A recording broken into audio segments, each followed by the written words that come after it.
ஆனால் அதில் ஒரு இந்தியன் ரோலர் நிற்கிது வேறு அந்த நிற்குது ஒரு இந்தியன் ரோலர் ஒன்று நிற்கிது. அது என்ன அம்மா இந்த என்னடா இதான கடல் அட்டை என்ன இப்படி இது பார்த்தியா அது இந்த ஒரு புள்ளிக்கு காசு எதுக்கு ஒரு புள்ளிக்கு 10 லட்சம் முப்பது. சரி ஒவ்வொன்றும் பிடிச்சாங்க. நீங்கள் சும்மா அளந்து பார்த்தீங்கன்னா 1 கிலோமீட்டருக்கு மேலே அந்த கடற்கரை முழுக்க குப்பையாக தான் கிடக்கு. பார்த்தீங்கன்னா வெல்கம் டு விசுகோத்து விளாக்ஸ். இன்றைக்கு நாங்கள் எங்கே நிற்கிறோம்டா? எங்கே மச்சா நிற்கிறோம்? இன்றைக்கு நாங்கள் குருநாரில் நிற்கிறோம். குருநார் கடற்கரை ஜெட்டி குருநார் கடற்கரையில் நிற்கிறோம். என்னென்ன இருக்குது இங்கே வந்து பார்த்தீங்கன்னா நிறைய போட் இருக்குது. இந்த குருநாரை வந்து முக்கியமாக கடத்தொழிலை நம்பி வாழ்றவருக்கு நகரம் கொண்டே சொல்லலாம். கிட்டத்தட்ட 3000 குடும்பத்துக்கு மேலே இருக்குமா? 3000 குடும்பத்துக்கு மேலே 3000 குடும்பத்துக்கு மேலே இருக்குது. அவ்வளோ சிரமமுள்ள இடம் தான் இந்த குருநகர். அது மட்டும் இல்லை, எனக்கு தெரிஞ்சு யாழ்ப்பாணத்தில் இவ்வளோ போட்டு ஒரு இடமே இருந்திருக்காது. ரோலர் பார்த்தீங்கன்னா அவ்வளோ நிற்குது. மற்ற சின்ன போட்டு நிற்குது. ரோலரோட நிறைய ஒரு அளவாக நிற்குது. ரோலர்ண்டா இந்தியன் ரோலர் மாதிரி இல்லை, ஆனால் அதில் ஒரு இந்தியன் ரோலர் நிற்குது வேறு. அந்த நிற்குது ஒரு இந்தியன் ரோலர் ஒன்று நிற்கிது. அது என்ன பிடிச்ச ட்ரோலர் என்ன? அது அந்த எல்லை தாண்டி வரைகளை பறிப்பாங்க தானே, பறிச்சு இங்கே வச்சதை இவங்களை கொண்டு வந்து கொடுத்துருக்காங்க. அது சும்மா காட்சிப்படுத்துறதுக்கு வச்சுக்கிறாங்க. கிஃப்டாக கொடுத்துருக்காங்க. கடத்தொழில் சங்கத்திலே இருக்கு. ஆனால் பாவனைக்கு இல்லை, சும்மா வச்சுக்கிறாங்க. அவ்வளோதான், சும்மா வச்சுக்கிறாங்க. பாவிக்கல அது. ரைட். இப்போ நாங்கள் வந்து இங்கே என்னென்ன விஷயங்கள் இருக்குது என்ற விஷயங்கள் நாங்கள் அப்படியே சுற்றி பார்க்க போகிறோம். எல்லாத்தையும் பார்க்க போகிறோம். என்ன நிலைமையில் இருக்குன்னு பார்க்க போகிறோம். நிலவரங்களை இந்த இங்கால பக்கம் 5 மாடியும் இருக்குது. என்ன இதோட சேர்ந்து மாடி, இது எவ்வளோ காலத்துக்கு முன்பு மாடி. இது பிரேமதாசா காலத்தில் கட்டி கொடுத்தான்னு காய்க்கிறாங்க. அப்படித்தானே அரசாங்கம் வேலை செய்கிறாங்களுக்காக கட்டி கொடுத்தது. இப்போ மக்கள் இருக்காங்க, அதுக்காக மக்கள் இருக்கிறாங்க. பிரேமதாசாவோட காலம்ண்டா அப்போ ஆரம்ப காலங்களில் சஜித் பிரேமதாசா நம்மளோட எதிர்கட்சி தலைவருக்கு அப்பாட காலத்தில் அவற்றை இதுக்குள்ள வந்த ப்ராஜெக்ட் வந்து அம்மா இந்த என்னடா இதான கடல் அட்டை என்ன இப்படி இது பார்த்தியா? அது கல் மாதிரி தான் இருக்குது. இது என்ன சும்மா என்ன விலை வரும் இந்த அட்டை? 3000 ரூபா போகும். 3000 வரும். என்ன இதை பார்த்தீங்களா? இங்கே 3000 போகுமா? இது பார்க்குறது எப்படி கல் மாதிரியே இருக்குது அட்டை. இது என்ன ரோலர்? நீங்கள் ரோலரில் வருமா? நாங்கள் ராளுக்கு தான் போகிறோம். நாங்கள் ராளுக்கு அது ஒன்று ஏறும். அவன் இப்போ நீங்கள் இப்போ ரோலர் இது தொழிலுக்கு போயிட்டு வரீங்களா? ராளுக்கு தான் மட்டும் ராளுக்கு. சரி. எத்தனை மணி போயிருப்பீங்க? நேற்று போய்க்கிட்ட 12 மணிக்கு போனோம். நாங்கள் மத்தியானம் 12 மணி போயிட்டு இப்போ இந்த நேரம் வந்துடுங்க. என்ன இப்போ வந்து இந்த போட்டில் போகிறது? இதெல்லாம் போகிறோம். ஆனால் இது வந்து நார்மலாக ரோலர் தானே பாவிக்கிறேன் இல்லையா? அந்த வாடி ரோலர் இது தான், ராளுக்கு தான் அடிக்கிறேன். ரோலிங் ரால் வந்து ரோலர்லாம் அடிக்கிறேன். ரால், நண்டு, கனவா, மீன். மற்ற இந்த இந்தியன் ரோலராலும் கூட பக்கம் மாறு இல்லையா? ராவலாம் வந்து பலமான ரோலர். எங்களுக்கெல்லாம் இன்றைக்கு 12 கிலோ தான் ரால். சரி. இந்தியன் வந்து எல்லாத்தையும் பழிச்சுட்டு போகிறான். அந்த அரெஸ்ட் பண்ணுறாங்கன்னு சொல்கிறாங்க. ஆனாலும் இருக்கேன் ஒவ்வொரு நாளும் பிடிக்க வந்து கொண்டு தான் இருக்கிறாங்க. சரி. இந்த இந்தியன் ரோலர் நீங்கள் வந்து தமிழ்நாட்டில் இருந்து பார்க்குற நீங்களா இருந்தால் தெரியுதா? அதில் இருக்குது. இது வந்து பார்த்தீங்கன்னா என்ன நடக்குமெண்டா, கடலில் இருக்கிற மீன்கள், சின்ன மீன் குஞ்சுகள் எல்லாத்தையுமே அள்ளி கொண்டு போயிடும். சிறு தொழில் செய்கிறவங்க சரியாக பாதிக்கப்படுவாங்க. அது வந்து பார்த்தீங்கன்னா எங்கட இலங்கையை பொறுத்த வரைக்கும் இலங்கையில் அப்படியான பெரிய ரோலர் மடியெல்லாம் தடை. ஏன் தடைன்னு சொன்னால் இப்படியான குஞ்சு உருமானுகள், மீன் குஞ்சுகள் எல்லாத்தையும் அள்ளி கொண்டு போகும்ன்றதால தான் கடல் வளத்தை பாதிக்கும். இந்த பவளப்பாறைகள் எல்லாம் அள்ளி கொண்டு போயிடும். கடல் வளங்கள் அழிஞ்சிரும். அந்த மீன் குஞ்சு வைக்கிற இடங்கள் அழிஞ்சிருமன்றதுக்காக தான் இலங்கையில் இப்படியான பெரிய ரோலர் வந்து தடை. அப்போ இப்படி தடை இருக்கிற நேரத்தில் வந்து பார்த்தீங்கன்னா இந்தியாவில இருந்து வந்து அப்படி நாங்கள் பாதுகாக்கிற வளங்களை எடுக்க வந்து பார்த்தீங்கன்னா எங்கட மீனவரை பாதிக்கும்.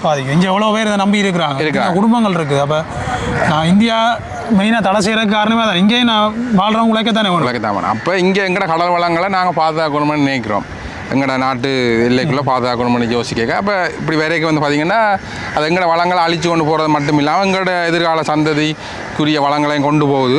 அது மீனவர்களையும் பாதிக்குது. அப்படி தானே? அப்படி வருமானங்களும் பாதிக்குது. அப்போ நீங்கள் எங்களோட வீடியோ நீங்கள் தமிழ்நாட்டிலேருந்து பார்க்குறீங்கன்னு சொன்னால், இல்லாட்டி தமிழ்நாட்டில் கரையோர பகுதியிலேருந்து பார்க்குறீங்கன்னு சொன்னால் நான் உங்களுக்கு சொல்லிக்கிறோம். அவ்வளோதான் விஷயம். உங்களுக்கு எந்த விரோதமும் இல்லை. தொப்புள் கொடி உறவுகள். அதே நேரத்தில் உங்களை வந்து தாக்கப்படுறது, சுடப்படுறது, நாங்கள் வன்மையாக கண்டிக்கிறோம். அது வேறு விஷயம். ஆனால் வந்து பார்த்திங்கன்னா இதுதான் அடிப்படை விஷயம்.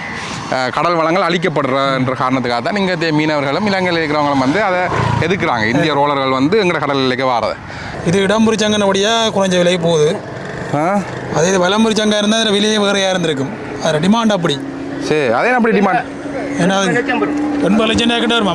வலம்புரிச்சங்கண்டா இப்போ அதிர்ஷ்டம் அப்படின்றதுக்காண்டியா நம்ம வீடு வச்சா காசு பேர் பண்ணுறோம் நானும் வீடு வழி வச்சிருந்தா நான் உங்களுக்கு செல்வங்கள் இது இடம்புரியன்றதுக்காக 800 வலம்புரின்னு பார்க்கண்டா இப்படி வச்சு பிடிக்க இந்த பாய் இங்கே இருக்கு இடம்புரி இங்கே வந்தால் வலம்புரி என்ன மாதிரி என்ன இந்த இப்படி வச்சு பிடிச்சி பார்க்க இந்த பாய் இங்கே இருந்தால் இடம்புரி இங்கே இருந்தால் வலம்புரி அப்படி அங்கே இருந்தோன்னு சொன்னால் இல்லைதான் அது ஒரு அதிர்ஷ்டம் தான் இந்த ஒரு புள்ளிக்கு காசு எதுக்கு ஒரு புள்ளிக்கு 10 லட்சம் முப்பது சரி வலம்புரிச்சாங்க இது இடம்புரி புள்ளி வந்து அவ்வளோ காலமாக அந்த கடலுக்கு இருக்குன்றதுக்கு ஒன்று இது மாதிரி என்ன அத்தனை வருஷம் பழமையானக்காண்டி அவ்வளோ விலை சரியா அந்த குருணார் கடல் எல்லையில் பார்த்தீங்கன்னா நிறைய பிளாஸ்டிக்குகள் குப்பைகள் நிறைய சேர்ந்து இந்தா பார்த்தீங்கன்னா சரி எக்கச்சக்கமான இப்படியே எங்கே நீங்கள் சும்மா அளந்து பார்த்தீங்கன்னா 1 கிலோமீட்டருக்கு மேலே அந்த கடற்கரை முழுக்க குப்பையாக தான் கிடக்கு பார்த்தீங்கன்னா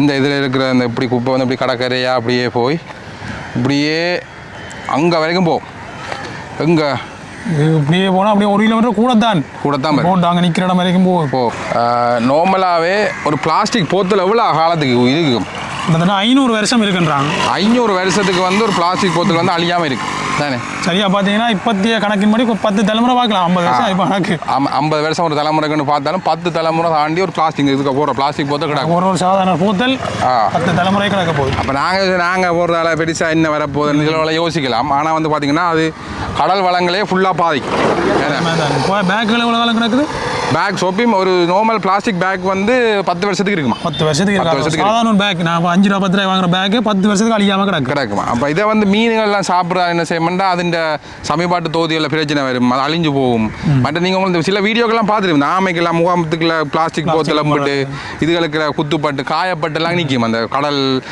விலங்குகள் எல்லாம் அப்போ இதால் வந்து பார்த்தீங்கன்னா கடல் இது பாதிக்கும் அது மட்டும் இல்லாமல் இது என்னென்று இந்த பகுதியை பாதிக்கும்னு சொன்னால் இதில் இருக்கக்கூடிய உயிரினங்கள் வந்து இதில் வாழை இல்லாதன்னு சொல்லி வேறு இடங்களுக்கு போவோம் சரி அழிஞ்சு போவோம் இல்லாட்டி இதுக்கு வாழ்கிறதுக்குரிய இது ஏற்ற இடம் இல்லையாண்டு தள்ளி விலகி போவோம் அதனால் வந்து பார்த்தீங்கன்னா இந்த பிரதேசங்களில் மீன்கள் இல்லாமல் போகும் கிட்ட சின்ன தொழில்கள் கிட்ட செய்கிறாக்களுக்கு பாதிப்பு இப்போ இங்கே ரோலர் வேறு இடத்துல போய் செய்கிறீங்கன்னு சொன்னால் அது வேறு ஆனால் அதில் சின்ன தொழில் செய்கிறாக்கள் வந்து சரியாக பாதிக்கும் இறால்ல இருந்து மற்ற வளங்கள் எல்லாமே நீண்ட காலத்தில் வந்து அழிய வலிக்கணும் வருங்கால சந்ததிக்கு வந்து இது பிரச்சனையானதான் போகும் அப்போ அதனால் எக்கச்சக்கமான பிளாஸ்டிக் சரியான விழிப்புணர்வு இல்லை அதுதான் பிரச்சனை என்ன எல்லாருமே என்ன நினைக்கிறாங்க தங்களங்கிற வீடு சுத்தமாக இருந்தால் காணமாட்டு சொல்லிட்டு குப்பையை கொண்டு வந்து எங்கே போகிறோன்றதையாக கடற்கரையில் போட்டு போகிறான் அது மக்களில் புல சொல்ல அவங்களும் அந்த ஒழுங்கான விளக்கம் இல்லை நீ சொன்ன மாதிரி தான் பிளாஸ்டிக் வந்து உலகாலம் இருக்குமென்ற அறிவு அவங்களுக்கு இல்லை அதான் தூக்கி போட்டால் அது என்ன கடலோட கடலுக்கு போட்டால் எல்லாம் உப்பு தண்ணிக்கெல்லாம் அழிஞ்சிட்டு பண்ணிப்பீங்க எண்ணத்தில் போயிடுது உப்பு தண்ணிக்கு வேணும்னா என்ன ரசவார்த்த படத்தில் வர